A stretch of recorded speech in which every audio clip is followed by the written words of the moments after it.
सुरसैनिका कामेश्वरास्त्र निर्दग्ध सभण्डासुरशून्यका ब्रह्मोपेन्द्र महेन्द्रादिदेव संस्तुत वैभव हरनेत्राग्निसन्दग्ध काम सञ्जीवनौषधिः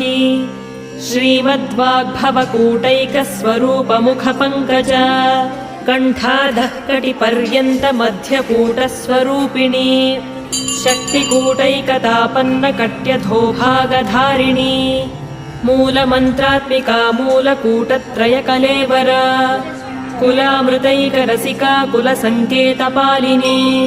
कुलाङ्गना कुलान्तस्था कौलिनी कुलयोगिनी